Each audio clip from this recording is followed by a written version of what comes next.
The alarm screamed through the council chamber as Ambassador Kate Morris watched the holographic display flicker red. 3 Velcrin warships had just opened fire on the human medical frigate orbiting Deneb. 7. No warning. No declaration. Just raw violence against a ship marked with universal medical symbols. Kate's hands gripped the marble podium. Around her, the Galactic Council's 57-member species erupted in panicked chatter. The Velcrin delegate, a towering insectoid named Zrathok, clicked his mandibles in what his species considered laughter. An unfortunate accident, Zrathok announced. The vessel entered restricted space. Kate pulled up the navigation logs. The medical frigate had been stationary for 6 hours, well within international corridors. 17 human doctors and nurses were aboard.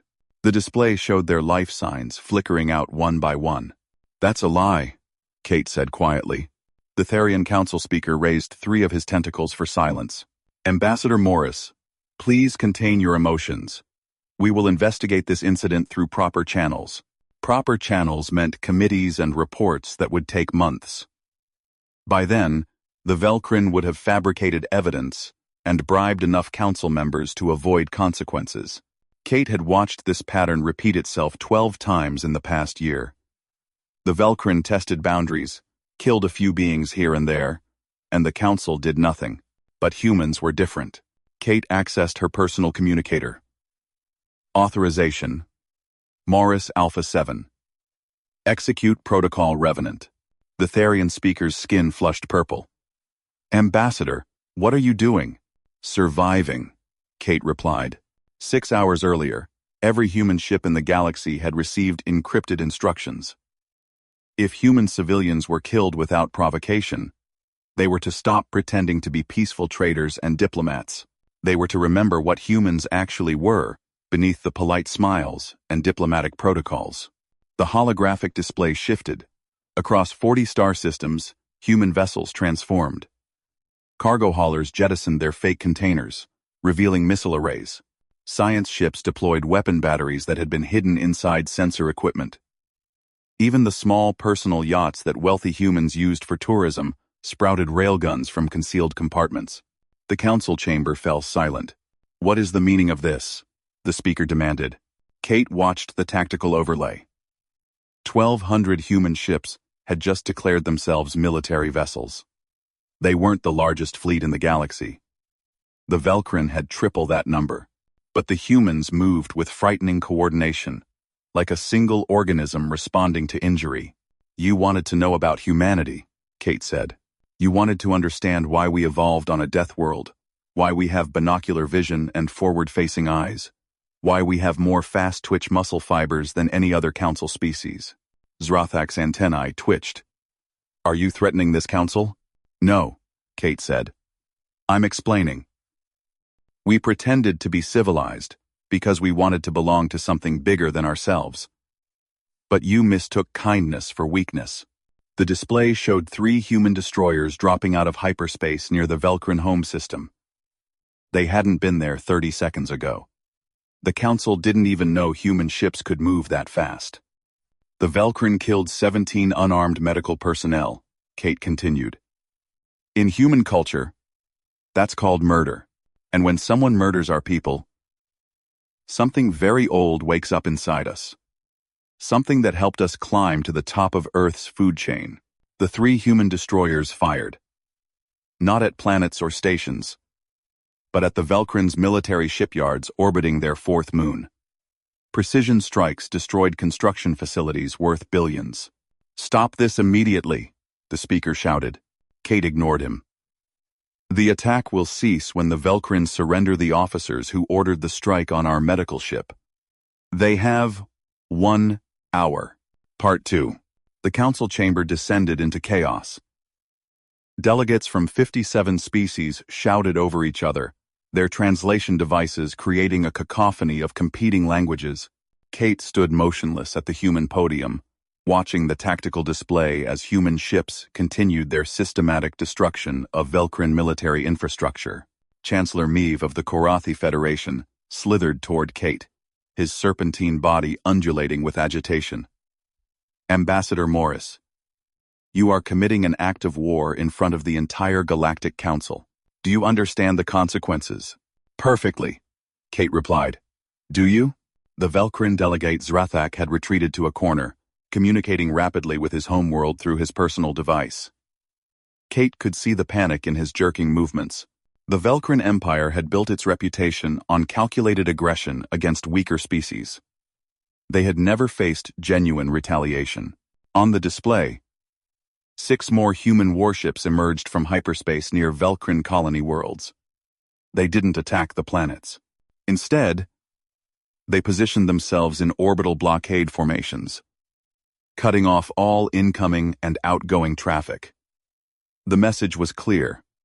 Humans could strike anywhere, anytime. This is unprecedented barbarism, announced Ambassador Thel, a crystalline being from Sigma Draconis. Her faceted surface reflected the red warning lights filling the chamber. The Council has procedures for resolving conflicts. You're throwing away centuries of diplomatic progress. Kate finally turned from the display to face the assembly. Your procedures protect the strong. For 2 years, I've filed complaints about Velcrin aggression. 43 separate incidents where they attacked non-military vessels from various species. The Council formed committees, issued statements of concern, and did absolutely nothing. She pulled up a data stream, projecting it for all to see. The Velcrin have destroyed 12 Felorian trading ships, 7 Yutani research stations, and 21 independent merchant vessels in the past 18 months. Total casualties, 4,632 beings. How many Velcrin officers has the Council punished? Silence. 0. Kate answered her own question. Because the Velcrin have the 3rd largest fleet in the galaxy, and no one wants to confront them. So, they keep pushing, keep testing, keep killing, until they killed humans. The Therian speaker's tentacles writhed with frustration. And your response is to become exactly what you accuse them of being? Violent aggressors who ignore the law? No, Kate said coldly. Our response is to make the cost of killing humans so catastrophically high that no one will ever consider it again. There's a difference between predator and prey, Speaker. We tried being prey in your system. It doesn't work. The display updated. Human ships had destroyed every major Velcrin military installation outside their home system. Shipyards, weapons platforms, fleet staging areas, all reduced to debris. The strikes were surgical, avoiding civilian casualties, but the message was unmistakable. The Velcrin military had been crippled in less than an hour. 53 minutes until deadline, Kate announced. Zrathak finally approached the podium, his compound eyes reflecting a spectrum of colors that Kate's translator identified as distress. You're destroying our ability to defend ourselves. Other species will see this weakness and attack. Then you'll understand how the Felorians felt, Kate replied. How the Yutani felt. How every species you've bullied felt when you destroyed their defenses and dared them to respond. A junior aide rushed to the speaker's platform, whispering urgently. The Therian's skin flushed from purple to deep crimson. Ambassador Morris, we're receiving reports of human fleet movements near the Korathi border. Are you planning to expand this conflict? Kate checked her tactical feed. Those ships are repositioning to defensive formations around allied systems. We're predators. Speaker, not rabid animals. We know the difference between justice and massacre. The distinction seemed to confuse many council members. Several species had evolved as herd prey animals. Their instinct when threatened was to flee or submit. The concept of measured, purposeful violence was foreign to them, but a few understood. Ambassador Krev of the Draxian Empire, a species that had evolved from pack hunters similar to Earth's wolves, approached Kate's podium. His muzzle split in what humans recognized as a grin. I wondered when you would stop pretending, Krev said quietly. I've watched humans for 2 years, seen how you move, how you track conversations with those forward-facing eyes. My people recognized you immediately. Apex predators recognize each other. And? Kate asked. The Draxian Empire will abstain from any council vote, condemning human actions, Krev said. The Velkrin have grown fat and arrogant. Someone needed to remind them that claws and teeth still matter in the real universe. The speaker overheard this exchange. Ambassador Krev, you cannot condone this violence. Why not? Krev's ears flattened against his skull. When the Velkrin raided Draxian merchant convoys last year, the council did nothing. When they killed 37 of my people, you formed a committee. At least the humans have the courage to bare their teeth. More delegates began approaching Kate's podium, creating an informal divide in the chamber. Species that had suffered Velkrin aggression gravitated toward the human position. Those who had remained safe behind the council's ineffective protection clustered near the speaker. The tactical display chimed. 40 minutes to deadline. Zrathak's mandibles clicked rapidly, a sign of extreme agitation. My government requests a temporary ceasefire to negotiate. Negotiations happen after surrender, Kate said. Hand over the officers who ordered the attack on our medical ship. Accept full responsibility for the murders. Pay reparations to the families. Those are the terms. Reparations, Kate said. Kate said her medical. Kate said her medical ship. Impossible. The council would never allow such a precedent. Kate smiled, and several nearby delegates actually stepped backward. There was nothing friendly in that expression. The council allowed the Velkrin to murder 4,000 beings without consequence. We're creating a new precedent. If you kill humans, we kill back. Harder. Faster. More efficiently than you thought possible. Part 3. Commander Jake Peterson watched the Velkrin defensive satellites scramble their targeting protocols as his destroyer, the Madison, held position above their primary shipyard. His weapons officer, Lieutenant Amy Chen, kept her finger hovering over the firing sequence. They'd already eliminated 3 construction platforms. 7 more remained. Sir, the Velkrin are launching fighters, Amy reported. How many? 200 and counting.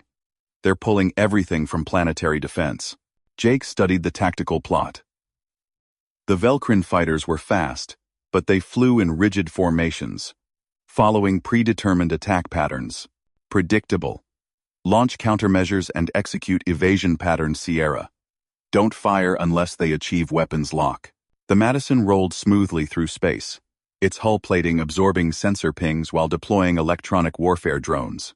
The Velkrin fighters chased shadows and false signatures, wasting fuel and ordnance on targets that didn't exist. They're not adapting, Amy observed. Same formations. Same attack runs. Their doctrine hasn't changed in centuries, Jake said. Why would it? No one's ever hit them this hard before. On Earth, humans had spent 10,000 years perfecting warfare against each other. Every tactic, every strategy, had been tested in blood against opponents who learned and adapted just as quickly. The Velkrin had spent those same millennia bullying species that couldn't effectively fight back. They'd forgotten that real warfare was dynamic, chaotic, and utterly unforgiving. A transmission came through from Kate Morris at the council chamber. Commander Peterson. Status report. We've eliminated 60% of their military production capacity, Ambassador. 0 civilian casualties. The Velkrin launched fighters, but they're ineffective. They don't know how to fight a peer opponent. 35 minutes until deadline, Kate said. If they don't surrender the guilty officers, you're authorized to proceed to Phase 2. Understood. Madison out. Jake switched channels to the other human ships in his battle group. All vessels. This is Peterson. The Velkrin are about to learn why humans evolved on a planet that tried to kill us every single day. Back in the council chamber, Ambassador Thel was making another impassioned speech about the sanctity of diplomatic process. Kate half-listened while monitoring reports from 40 star systems. Human ships were performing flawlessly, their crews executing plans that had been war-gamed thousands of times in simulators. Humans had joined the Galactic Council with genuine hope for peaceful coexistence. They'd studied alien cultures, learned languages, and adapted to strange social customs. But underneath the diplomatic smiles, human military planners had been doing what they'd always done, preparing for the worst. Every human ship in space had secondary military capabilities. Every trading route had been mapped for tactical advantages. Every alien military formation had been analyzed for weaknesses. It was instinct, hardwired into human psychology by 100,000 years of survival on Earth. Hope for the best, plan for the worst. 28 minutes, Kate announced. Zrathak was now surrounded by other Velkrin delegates who had rushed to the council chamber. They argued in their clicking language, antennae twitching in agitation. Finally, Zrathak approached Kate's podium. "My government has identified the officer who ordered the attack," he said.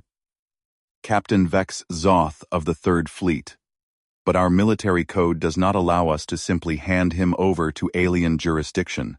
Kate's expression didn't change. "Then he dies. When we destroy his ship.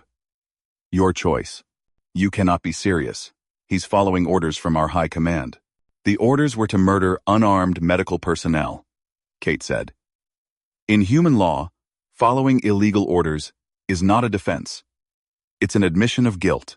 The Karathi chancellor slithered forward again. "Ambassador Morris, perhaps a compromise. The Velkrin try their own officer under their military code, with human observers present." 18-4. "No," Kate said flatly. "The Velkrin have demonstrated they cannot police themselves.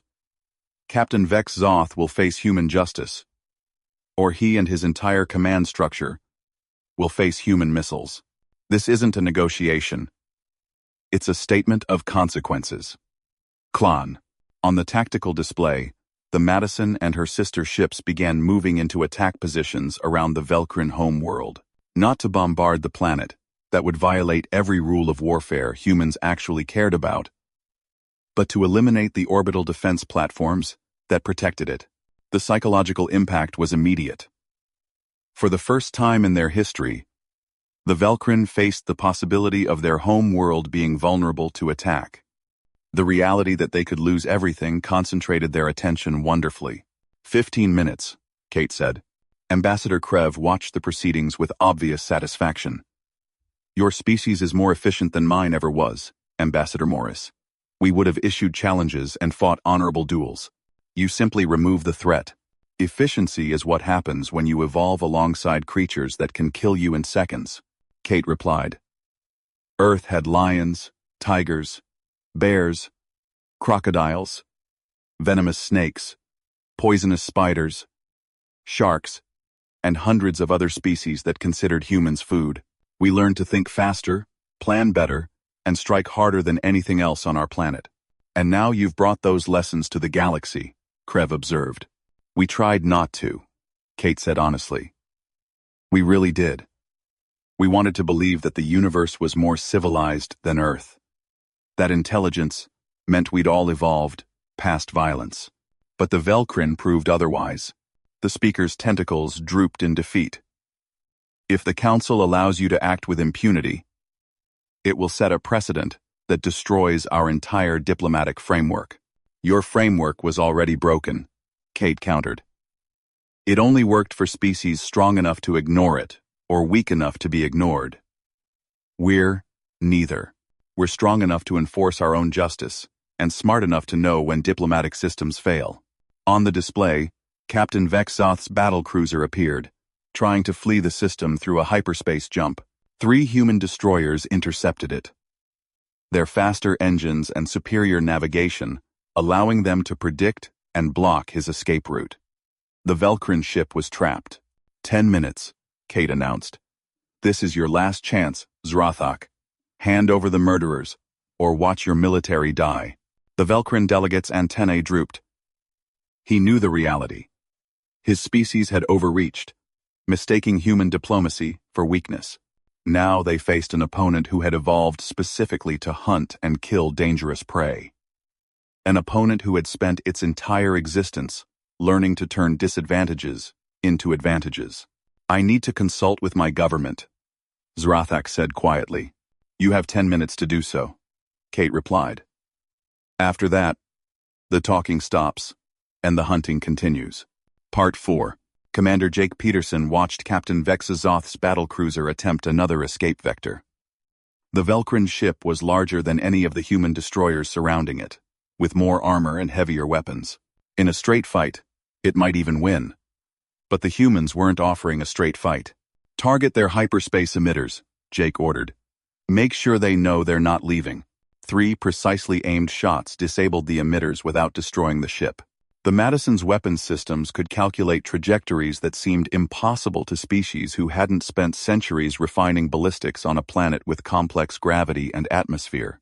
"Sir, they're powering up weapons," Amy reported. "Let them," Jake said calmly. "But be ready to disable their targeting systems if they actually achieve lock." Inside the Velcrin battlecruiser, Captain Vex Zoth was discovering the terrifying difference between intimidating weaker species and facing genuine predators. His sensors couldn't get a solid lock on the human ships. They moved too unpredictably, never following the optimal routes that Velcrin tactical computers expected. It was chaos disguised as strategy. "Fire everything," Vex Zoth ordered. The battlecruiser's weapons blazed across space, filling the void with energy beams and missiles. Every shot missed. The human destroyers had already moved, their pilots anticipating the attack patterns before the Velcrin weapons officer had finished entering the firing sequence. Amy smiled at her console. "They're using the same attack protocols from their tactical manual, published 40 years ago. Did they really think no one would read it?" "Arrogance," Jake replied. "They've won so many fights against unprepared opponents, they forgot that real warfare requires adaptation." The human ships returned fire. Not with killing shots, but with precision strikes that disabled one system after another. Engines, sensors, weapons, communications. Each hit was surgical, calculated to cripple without killing. Within minutes, Vex Zoth's mighty battlecruiser was floating dead in space, its crew alive, but helpless. "Madison to Ambassador Morris," Jake transmitted. "We have the target ship disabled, awaiting instructions." At the council chamber, Kate checked the chronometer. 2 minutes remain. Zrathak was shouting into his communicator in rapid Velcrin. The translator struggled to keep up, but Kate caught enough words to understand. The Velcrin government was fragmenting. Some officials wanted to surrender the guilty parties. Others insisted on fighting. Still others were trying to negotiate with species they'd previously bullied, suddenly desperate for allies. "Ambassador," Zrathak finally said, "my government agrees to your terms. Captain Vex Zoth and his command staff will be surrendered to human custody. We will pay reparations to the families of those killed, and we formally accept responsibility for this unprovoked attack." The council chamber fell silent. Several delegates looked shocked. The Velcrin Empire had never admitted wrongdoing before, never paid reparations, never surrendered their own officers to foreign justice. "And the other incidents?" Kate pressed. "The Felorians, the Yutani, the independent merchants you murdered?" Zrathak's antennae trembled. "Those cases are more complicated." "No, they're not," Kate said coldly. "You killed them, just like you killed our people. The only difference is that we have the power to make you pay for it. Are you going to extend the same justice to the other species you victimized, or do we need to continue this demonstration?" The Felorian delegate, a small mammalian being named Curator Pex, stood on shaking legs. His species had suffered more than most from Velcrin aggression, losing entire trading fleets to what the Velcrin called unfortunate accidents. "The Felorian Collective supports the human position," Pex said, his voice barely above a whisper. "We have lost hundreds of our people to Velcrin violence. If the humans can force accountability, then we stand with them." Other voices joined in. The Yutani, the independent trading guilds, even some of the larger species that had remained neutral, began calling for comprehensive justice. The dam had broken. For years, the Galactic Council had maintained its careful fiction of civilized order while allowing strong species to prey on weak ones. The humans had shattered that fiction. In less than 2 hours, the Therian speaker raised all his tentacles for silence. This is highly irregular. The Council cannot function if every species resolves disputes with military force. The Council wasn't functioning anyway, Ambassador Krev said, his muzzle split in that predatory grin. It was a comfortable lie for species that didn't want to admit the universe is still dangerous. The humans just told the truth. Known. No Nevisus 9. Kate addressed the assembly. We didn't want this. We came to the Galactic Council believing in the promise of civilization, of law, of justice that applies equally to everyone. We were wrong. Your system only works when everyone agrees to follow the rules, and the Velcrin stopped following them years ago. So, we're establishing a new rule. Kill humans, and we will make you regret it. Completely, thoroughly, without mercy. She paused, letting that sink in. But we're not monsters. We don't want to be the galaxy's enforcers. We just want everyone to understand that humans are not prey. We're not weak, and we will never, ever let someone murder our people without consequences. Zrathak slumped in defeat. The Velcrin Empire accepts full responsibility for all civilian casualties we have caused. We will cooperate with investigations and pay appropriate reparations. Velcrin. Velcrin.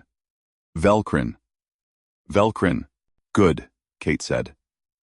Commander Peterson, you may release your weapons lock, but maintain observation of the target vessel until Velcrin custody is transferred. Acknowledged, Ambassador. The council chamber remained tense. Chancellor Mev slithered close to Kate's podium. You've won today, Ambassador Morris, but you've also made enemies. Many species will fear humans now. Let them, Kate replied. Fear is better than contempt. Contempt is what got 17 of our people killed. Ambassador Thel's crystalline form pulsed with agitated colors. You speak of justice, but you've just demonstrated that might makes right. How is that different from what the Velcrin were doing? Kate met the crystalline being's multifaceted gaze. Intent. We didn't attack the Velcrin because we could. We attacked because they murdered our people, and your council did nothing. There's a difference between being a predator and being a bully. Predators kill to survive. Bullies kill to feel powerful. The Velcrin are bullies. We're predators. And when you threaten our pack, we respond. The philosophical distinction seemed to satisfy some delegates while confusing others. Species that had evolved as prey animals struggled to understand the nuance. To them, all violence was the same, but species that had evolved as hunters, like the Draxians, nodded in understanding. Part 5. 3 days later, Kate Morris stood in the observation deck of the human flagship Valkyrie, watching as a Velcrin transport vessel approached. Inside were Captain Vexoth and the 14 officers who had participated in the attack on the medical frigate. They would be transferred to human custody, tried under human law, and imprisoned on a remote station for the rest of their natural lives. The Galactic Council had spent those 3 days in emergency session, debating the implications of what humans had done. Some species wanted to censure humanity for its actions. Others wanted to grant humans expanded Security Council privileges. The arguments went in circles, with no resolution. Jake Peterson joined Kate at the observation window. The legal team is ready to receive the prisoners. We've got interpreters, cultural liaisons, and enough documentation to keep lawyers busy for a decade. Good, Kate said. This needs to be done properly. We're not executing them.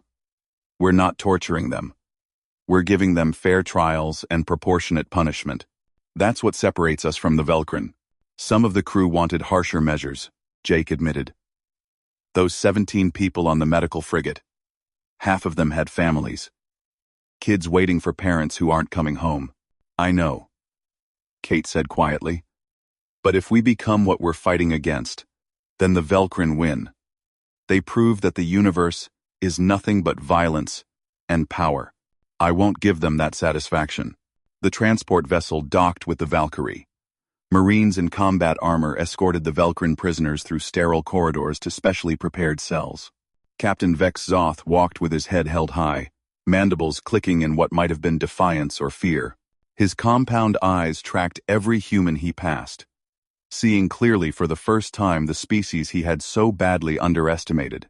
On the council station, Ambassador Krev was hosting an informal gathering of delegates from predator species. The Draxians, the Korthak, the Vexani, and a dozen others who had evolved as hunters rather than prey. They watched holographic recordings of the human attacks, analyzing the tactics and strategies.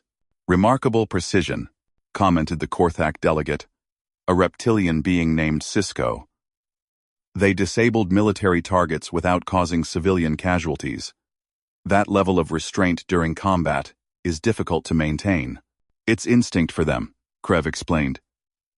Humans evolved, hunting in packs on Earth. They learned to isolate individual prey from herds without scattering the entire group. That same instinct translates to modern warfare. Strike the threat, preserve the innocent. But they're also capable of total warfare if necessary, Cisco observed. I've reviewed their historical records. They've fought wars that killed millions of their own kind. They understand escalation. That's what makes them dangerous, Krev said. They have the capacity for overwhelming violence, but they choose restraint. Until that restraint is tested, then they remember what they actually are. The Galactic Council finally reached a compromise resolution. Human actions would be officially condemned as violations of protocol, but the Velkrin would be censured for their unprovoked attacks. Both species would be required to submit to new oversight procedures. It was the kind of diplomatic doublespeak that satisfied no one and solved nothing. But it allowed the Council to maintain its fiction of authority. Kate received the news with a shrug. Let them condemn us. The important message has been sent. Every species in the galaxy now knows that humans will defend themselves. That's worth more than any Council resolution. Back on Earth, the public reaction to the Velkrin incident was mixed. Some celebrated humanity's demonstration of strength. Others worried that humans had become the very thing they claimed to oppose. Politicians argued. Philosophers debated. But the families of the 17 murdered medical personnel finally had justice, and that mattered more than abstract principles. Commander Peterson was overseeing the installation of enhanced security protocols on all human civilian vessels. No more pretending that cargo haulers were just cargo haulers. Every human ship would now have visible defensive capabilities. The era of humans disguising their nature was over. Do you think it'll work? Amy asked him. Will the Velkrin actually change their behavior? They will, Jake said confidently. Because we proved something fundamental about humans. We're not aggressive by nature. We're reactive. Leave us alone and we're peaceful traders and diplomats. But threaten our people and we become something else entirely. Something that spent 100,000 years learning to be the deadliest species on a death world. So we're the galaxy's guard dog, Amy said. Friendly until provoked. More like the galaxy's immune system, Jake corrected. We don't attack healthy tissue. But when something dangerous enters the body, we eliminate it completely.